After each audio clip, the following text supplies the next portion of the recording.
Hello everybody and welcome to Sheepish Look at Rain World. My name is Genna and today we're playing a pretty unique survival game. I can't really compare it to any other games to kind of give you an idea of what the game is like. You'll just have to watch the video. The game kind of throws you in with little explanation on how the game works. It just kind of sets the story with a little nicely drawn cutscene. And that's about it. So you're kind of thrown in, you just have to figure everything out yourself. I'm generally not a fan of hand-holding in games. But I did feel a little bit frustrated in the first maybe 30 minutes of the game, just trying to figure out, like, I don't know what this game is like. I don't know what it's trying to, how it's trying to get me to play, what it's trying to get me to do, because there's barely any like text or anything like that. So I think if you watch this video before playing it, you will kind of be able to go into the game having a little bit more fun. I'm sure other people would be frustrated too playing it. So the way the game works, the main premise of the game is you kind of gather these, any food you can find. You can see in the bottom left corner, that's my, okay, well in the bottom left corner, the actual symbol thing itself, from what I understand, what I've kind of deciphered, it seems to be your kind of level. Just something like that, let's just call it your level, like, you know, we're level 3 or whatever now. And those circles on the right side, those bigger ones, those are your food. Your hunger meter, basically. So I've got, you know, I've got 2 stomachs full worth of food. Those 2 dots, and then we can kind of get other stuff and eat it. Like, look right here, the food just came to me. We've got some bats. So I'm playing with an Xbox controller, by the way. You can play with a PlayStation controller and the keyboard and mouse, but it just kind of seemed to me to make more sense to play with a controller. So yeah, you just press a button, you grab the stuff. It's very intuitive controls. You grab the food with one button, and then you hold that exact same button to eat it. And you can also throw food away if you just for some reason want to. You can also pick up stuff like this and throw it at your enemies, like your predators, or your food to stun it, and you just grab it while it's unconscious. The level, I've heard a lot of people saying that it's randomly generated. That is not true. The game is all handcrafted. All the levels are exactly the same. The difference is all of the placement of items and enemies and food and stuff. That is randomly generated. So, you know, if you die, even, it will be reset. If you start a new playthrough or whatever, it will be reset. It'll all be brand new. So, a lot of the frustration actually came from these little guys that you see me following me around, these yellow guys. Basically, and the blue one. The yellow one is an objective notifier, basically, from what I'm understanding. He kind of shows you where to go. A lot of the times, though, it's kind of hard to understand what it's doing, and I do appreciate that to a certain extent. It's not like kind of just this HUD, like little yellow blip on your map or anything saying, go here, you know?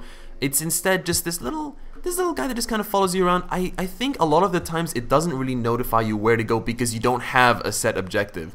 So I think that's what kind of took me a while to understand. A lot of the times he'll kind of go near the next room that you need to go to, but a lot of the times it'll actually wave its hands and point towards a door that you should go through. So, and sometimes it doesn't even appear at all, so you kind of are a little bit left in the dark sometimes. But I mean, it's a little bit part of the charm of the game. You saw there was also a little blue one. I have never found out what the hell it's meant to be. It only kind of started appearing recently. I'm not sure if it's trying to take me to some sort of secret area or something like that. I really have no idea. Anyway, let's get to the gameplay now. So the way the game works is the climbing anyway. It's very intuitive. You just kind of walk into a little pole and you'll grab it as soon as you jump into it, whatever. The only kind of thing that needs consciousness, like you need to actually think about it while you're doing it, is say I want to jump from this one pole to this other pole. If I just jump, he won't grab it, the character won't grab it. I actually have to hold up to physically try to grab it, which makes sense. It kind of actually adds a little bit to the desperation that I guess the character is feeling when jumping. Oh my god! I'm getting out of here. You can see the little vents, by the way. You can crawl through them, but so can the enemies, so can your food. And it's nice enough to warn you when an enemy is coming through this. So far, you're kind of meant to be more of prey than a predator because you can't really fight these guys off, it seems. I mean, I've thrown like sharp sticks, impaled them, I've thrown rocks at them. I've never really seen them dying apart from when they fight each other, which we will get to that in a second. But you can see now in the bottom left corner, there's one tiny circle above my level, let's say, and that means that the rain in the title is about to arrive. That's just basically a timer of how long you have to complete the day. I'm about to die really badly, by the way, because I ran out of time here. The only way to escape the rain is actually going into a hibernation hole. There's so much to talk about in this game, God. But yeah, as you will see, the rain is incredibly scary. Even if you go underground, you won't be able to avoid it. So as you can see, the rain is flooding, even though I'm indoors right now. The rain can reach you in here. I'm gonna die a horrible death. It's actually really, really terrifying. Alright, well, right now I'm underground, so this whole place is flooding. You can see it's pitch black here because it's filled with water. I'm gonna drown it here. But even if you're on the surface, the rain is actually just gonna hit you and murder you. It's really brutal. Okay, I died.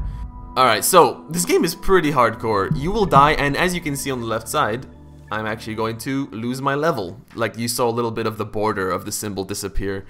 This is also part of what took me a lot of time to figure out. None of this is explained in the game. So as you can see, you wake up, and this is the last place I hibernated in. It's basically a save point. To save, you need 4 of those circles of your food meter kind of to be filled, and that's where the line is separated. And the extra food that you get is just kind of extra, you know, it just makes your next day a little bit easier. But yeah, I lost some of my level, I lost my progress basically, and I got sent back to the previous day where I hibernated. So this game can be pretty hardcore, and from what I think happened, it can actually keep happening like in a row. There's no checkpoint of any sort. If I just keep dying and keep dying, I'll go back to level 1. At least that's what I kind of think happened.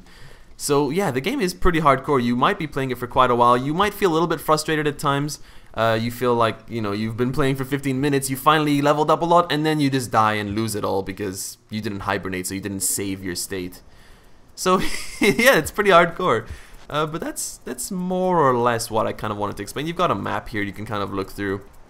And from what I understand in the game, you need to get to a certain level so that you can then get to a door. And you have to be a certain level to unlock that door, and then you can go to the next area of the game. So there's actually quite a few, I think it was 12 areas in the game, and this is just one area. It's been pretty big so far, you can see on the map. Pretty damn big, and there's some places I haven't even gotten to yet. So yeah, the game actually will keep you quite satisfied in terms of length and replayability if you enjoy this kind of stuff. Oh, actually there's also one ability I haven't shown you. Nothing special, but if you hold down and the jump on at the same time, you'll do a little bit of a leap. By the way, can I say this creature is absolutely adorable? So yeah, the AI, by the way, in this game is really cool. It's pretty scary, like the way they actually follow you. Sometimes they can be quite smart and try to cut you off, which that is quite intense. They can fight each other. I'm not sure if I mentioned that earlier or not, but yeah, if they can get hungry like real predators and fight each other for you, you know, so it's quite nice. I think they can also eat the food that's in the environment. See, right now, I don't know what this yellow thing is trying to show me. You can see in the top right corner, it's showing me like it's my face. And it's telling me go in this vent. I don't know why. Why does it want me to go there? And I'm sure I don't even need to say this, but obviously the art style is really beautiful. It's really nice pixel art to look at. Okay, so this little objective guy now is showing this symbol. I have no idea what that means. I think there are 2 ways of... Oh, by the way, I think I forgot to mention how to level up. You can either gather these little rare flower things, which I have a sneaking suspicion that that's what this guy's showing me. No, he's showing me that there's food there. I do appreciate that, thank you. But when he does this little, these triangular things, they look kind of like flower petals to me, so that's what makes me feel like he might be trying to show me where the flowers are. What do you want? What do you want? Do I go down? No, it's telling me to go to the right. Or here? I don't know. You can see sometimes it kind of sways its arms in a direction. It's like, hey, follow me. Okay, you're telling me... Okay, now this one's just telling me where to get some food. Which is nice, but I'm not so desperate for food right now. But yeah, from what I think I figured out, you can level up either by eating enough food and then hibernating, or just eating these rare petals. But the thing that doesn't make much sense to me, if that's the case, is there are some areas in the game, like right here, where you can just get seemingly an infinite supply of bats, or bugs, or whatever they are, as you can see. And there's a hibernation station right next to me. So I don't know, can I just eat, go back into the hibernation place, and then sleep, and then level up, and then whatever. Keep doing that in an infinite cycle, and then just go to the next area? That doesn't seem right to me. So you can see here, this is a previous hibernation place I've been to before.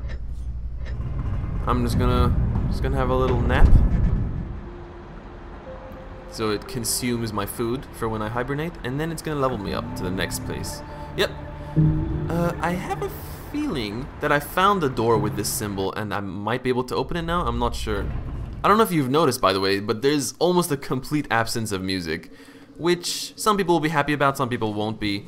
It's kind of just mainly focuses on the ambience or sound effects from the area that you're in, which is fine by me, honestly. Kind of it helps with immersion in some weird way. There will be a little bit of intense music playing depending on how close enemies are to you, if they start chasing you or stuff like that. It's nothing too intense, it's just kind of I mean, at least not so far. Maybe there's bigger enemies later on that will play some really scary music. Perfect timing. You can just listen to it now. Nope, that's not that's not intense enemy chasing music. This actually has happened once, one other time as well. I guess just kind of the music will kick in and play some beautiful ambience or something like that. I like how this happened right after I said no music, please. Well, it's really, really rare. You can trust me on that one at least. Okay, I'm gonna try and knock out these guys. No. Yeah. Oh my god, that looks so rough. No, come here. Yes. Look at the yellow thing. It's like it's trying to tell me to go to the right. See the way it keeps looking at me and then the place, and then it's like even pointing with its arms. So yeah, sometimes I feel a little bit. Look. Yeah, okay. Now it's showing me a symbol like, "Hey, go here." But sometimes you kind of just follow it for a while and then it leads nowhere. It's a little bit weird. I don't know. Maybe I'm just stupid and I can't figure it out. But I've played loads of games like this which don't give you instructions, and this is one of the very few ones which just kind of, I feel really lost sometimes. Okay, it's pointing me upwards here. And something else I don't really like too much. I don't mind kind of retracing my steps. Metroidvania games do that a lot. You go back and forth through areas, but a lot of the times like this, there's no monsters to avoid, and even when there are monsters, this room itself is quite tedious to kind of go through from the right side to the left side. I have to go through here. There's no other path, and it takes quite a while. There's a lot of crawling, which is very slow, and sometimes an enemy will just sit in a vent, which again, I do like that kind of stuff. Like, it's like, oh, I have to wait this enemy out. It feels realistic, you know. But if you have to retrace your steps through a room constantly and the enemy keeps doing that, that's frustrating. I think, okay, yep, I think I was right. So now I should be able to go into this room, and I should be able to unlock it because of my level. So yeah, I came here a lot of the times and it seemed to be locked.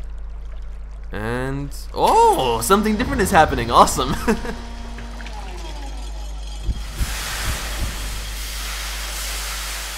I really like the animation in this game. It's very nice. Really, really cool. Alright, so can I not go back to the first area? Cool, I'm in a new area. Nice. Alright, well, I don't want to go much further because I've given you the gist of how the game works, and obviously if you're interested in playing it yourself, then you want to find all this new stuff for yourself. But it seems like there's a lot of content, which is nice. It can keep you occupied for quite a while if you do enjoy it. Holy shit. Oh my god. Now, is that terrifying or what? What the hell? The way it's following me. What? No, please, I don't. I remember seeing this in one of the original trailers, but that completely caught me by surprise. I forgot about it. That is terrifying. Get away from me. But yeah, some of my favorite stuff in this game, some of my favorite moments is when you're being chased by a predator. No, I do not want to land right next to you. No. What happens if I die now? Will I be reset back to the old area? Okay, I've got a little spiky stick. No. Get away from me. Oh my god. I might have pissed it off even more. Oh god, that's terrifying. Alright, so overall, I really like the game. It took me quite a while, I will be honest. I was starting to slowly not enjoy myself at the beginning, but I think I will have saved you a lot of frustration with my explanations in this video. The rain meter, the food meter is explained, the levels opening up new areas and stuff like that. And I'm sure there's more stuff that we'll have to, you'll have to kind of figure out on your own later on. It's not like I've ruined all of the mystique for you, don't worry. But yeah, overall I'm having a lot of fun now. Alright, thank you for watching everybody. Please don't forget to like and share the video if you did enjoy it or found it useful. And I'll see you next time. Goodbye, I love you!